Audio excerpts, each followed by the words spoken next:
Good morning, good afternoon, wherever you may be in your day. Thank you as always for choosing my general chemistry part of your day. A lot going on in this video, although it's a single topic dealing with hybridization. So let me introduce the idea, why we need it, what's going on a little bit, and then we'll just do the, I'll show you how to get the right answers, which shouldn't be too bad. High level theory, low level practice, so hopefully you'll like this. Okay, I'm going to do the short version. If we're talking about our normal octet or normal valence shell, we're talking about an s orbital, px, py, and pz. Px, py, and pz are all 90 degrees apart. One's on the x, one's on the y, one's on the z. Water has a bond angle of 105 degrees. If we assume that a bond is created by the overlap of two orbitals, which is what valence bond theory is, and that orbitals behave the same in atoms as they do in molecules, so I can teach you about an atom and then that applies to anything you would look at. This seems impossible, right? Oh, we did it again. We destroyed our theory. Oh, everything I taught you is a lie. It's actually true. We know all the theory is wrong, but it gets right answers, which is really the point of science. We want to be able to predict things correctly, so it's okay. So going back to lying to you guys all the time. Valence bond theory.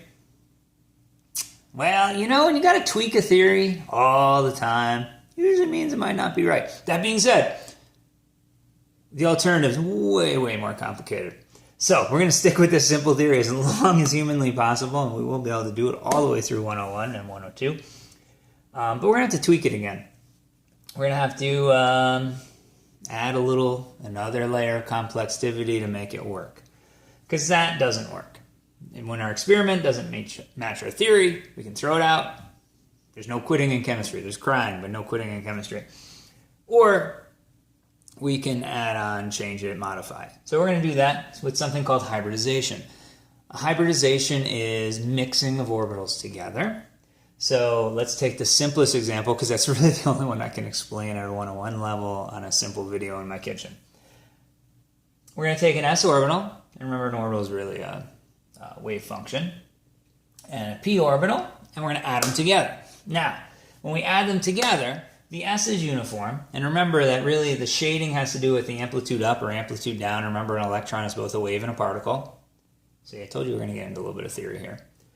And then the p orbital is the same thing. So when these overlap, two things can occur. One thing is they're in phase, so they're both have the same amplitude. They both say amplitude up, in which case you're going to get constructive wave interference. They're going to build together and make a bigger wave, or more electron density.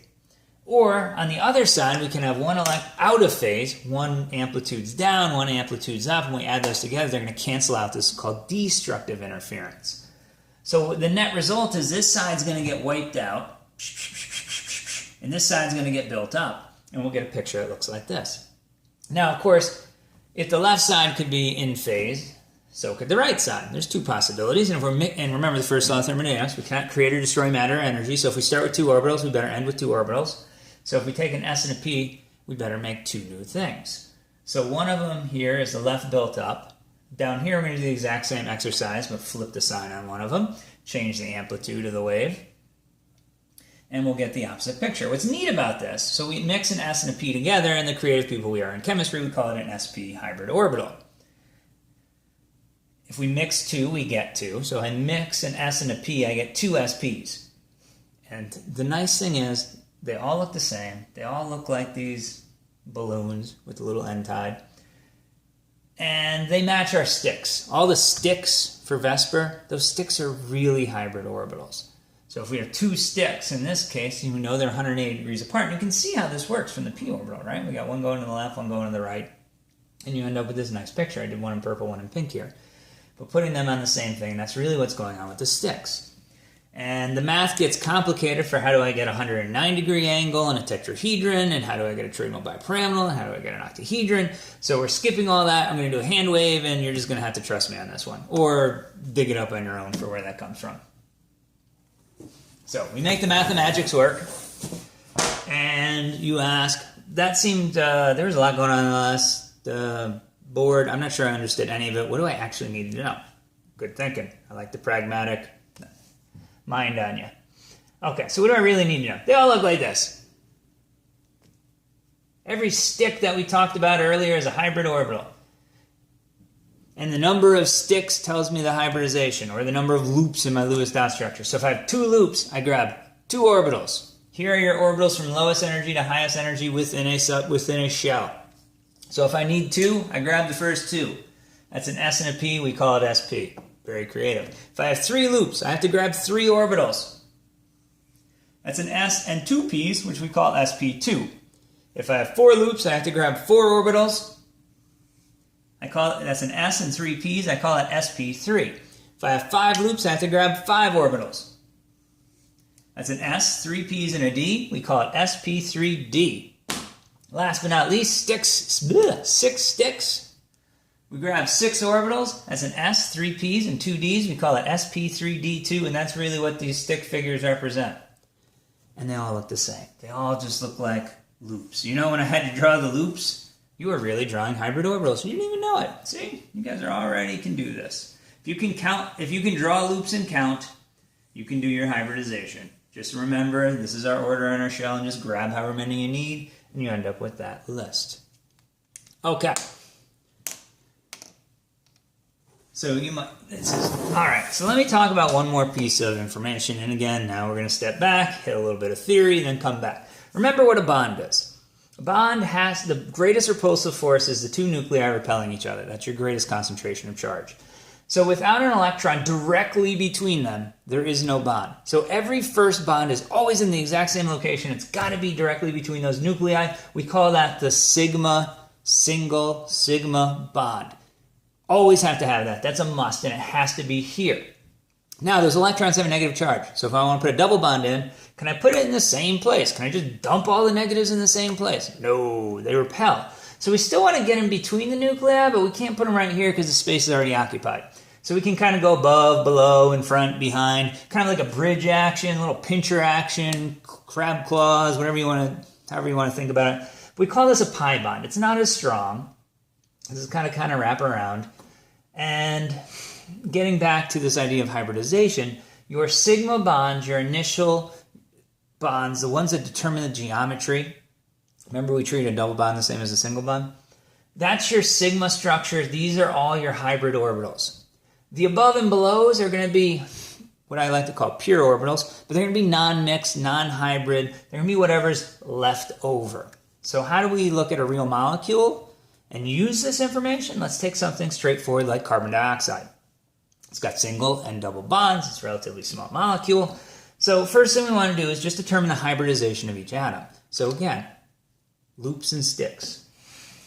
1, 2, 3 loops around oxygen, so we need 3 orbitals, spp or sp2. So oxygen has, before it hybridizes or mixes, has the s and the 3 p's, that's its octet. We have 3 loops, so we're going to grab the first 3 orbitals, and that becomes sp2. And just to reiterate, if we mix 3, we get 3. So I've done that. We have sp2, sp2, sp2. And that's going to form my sigma structure. What's left over, we still have this p hanging out here. What's left over is going to be used for pi bonding. Do the same thing with the carbon. 1 loop, 2 loops. We take our first 2 orbitals, s and p, we mix them, we mix 2, we get 2, sp, sp, and we have 2 p's that are left over to do pi bonding with. Okay. So now if we were to interpret this picture, what's it really look like? Okay, so this is going to be a bit of a mess, but here's really what's going on. So carbon is sp hybridized. Remember, that's 2 sticks. They all look the same. So we're going to have our 2-stick picture. This is what carbon would look like. And remember, each of these sticks just becomes a loop, and this is an sp, and this is an sp, and that's what we're looking at here. So that's my purple loops here, sp. Now, the oxygen is going to be 3 loops, and remember, my 3 sticks looks like this, 120 degrees. It's not the greatest drawing, but you get the idea. And again, these just look like loop, loop, and loop, and these are each sp2, sp2, sp2, and that's my check here. And that's what I've drawn in the green here. So I've just drawn my trigonal planar structure. I've drawn my linear structure. I've overlapped them to form a bond. And that's my sigma structure, or what's really going on in the molecule. Now what's left over are these p's. Now remember, these p's are going to be perpendicular to the other p's, which were used for the hybridization part. So they're going to stick out like lampposts. So imagine this is really, yeah, it's fine. We can imagine this sticking straight up and down and this straight up and down. These can overlap as well. We can get constructive interference. Constructive interference is going to help pull these together, put electron density between the nuclei and help hold them in place. And that's our pi bonding motif. And that's going to be the leftover p orbitals. So that's what that looks like. So if I was trying to describe this structure, I would say that the carbon-oxygen sigma bond is created from the overlap of this sp hybridized orbital from carbon and an sp2 hybridized orbital from oxygen. The pi bond between carbon and oxygen is created by the overlap of p orbitals from each. Let's do a little practice. This is the simpler, probably more important thing. Can I just determine the hybridization of the central atom in a picture? I just want you to do loops.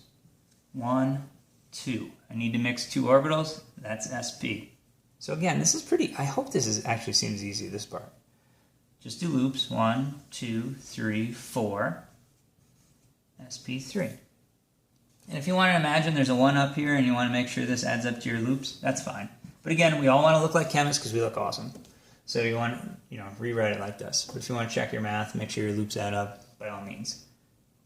1, 2, 3, 4. This is also sp3. 1, 2, 3, sp2. That's all you have to do. Just draw the loops, count the loops, add your orbitals, you're all done. Now for the harder one. What if I ask you what overlaps to form a bond? It's only a little bit harder. The sigma bonds, we're just going to do exactly what we just did. And for the pi bonds, we're going to look at what's left over. So, I'm not sure I'm going to do every bond on the board here. Let's do a couple, just get the idea. Let's start with chlorine to fluorine, because it's on the right. We'll just go that way. What you want to do is loops. 1, 2, 3, 4 loops. So that means fluorine has sp3 hybridization. If I look at chlorine, 1, 2, 3, 4, 5, 6. That's going to be sp3d2. Hydrogen is always just a single loop, so that's an S. Oxygen has 1, 2, 3. That's an sp2. Nitrogen over here has 1, 2. That's an sp. Carbon has 1, 2. That's an sp. Oh no, I need more colors. This is 1, 2, 3, 4. So that's sp3. So that's going to be the answer for anything with a sigma bond. So if we see oxygen and phosphorus sigma, all that really says is what's the hybridization on oxygen? sp2. What's the hybridization on phosphorus? 1, 2, 3, 4, sp3. And we can do that for all the sigmas. So they're not bad. Chlorine and fluorine, same thing. Fluorine's going to be sp3. Chlorine's going to be sp3d2. Chlorine is still sp3d2, and phosphorus is still sp3. sp3, and carbon is sp. That's a 3. Any other sigmas? Hydrogen's just going to be hydrogen's just going to be an s orbital. P is still sp3, sp, and sp. So you just fill that in from what we did on our map. Second piece is what do we do with the pi bonding? This is a little bit trickier. And the question is what's left over? So oxygen is sp2. Is there a third p orbital we can use? Absolutely. So that just becomes a p. So again, sp, p, p, d, d. So oxygen used up these. That's our sigma. What comes next is pi. So that's what we do for oxygen. If I want to look at phosphorus, phosphorus is sp3. That's the sigma. Whatever comes next is the pi bonding. So this would be a D. And then with carbon and nitrogen, they're both sp. So it's just going to be this first part. That'll be the sigma. And then what comes next is my pi. So this is going to be p, and this is going to be p. And if you're very curious what that looks like with the d orbital, remember they look like clover leaves. And a p orbital looks like this. So you can imagine how you get that overlap to form a pi bond. Thank you for your attention, time, energy, and general fantabulousness. Have a wonderful day.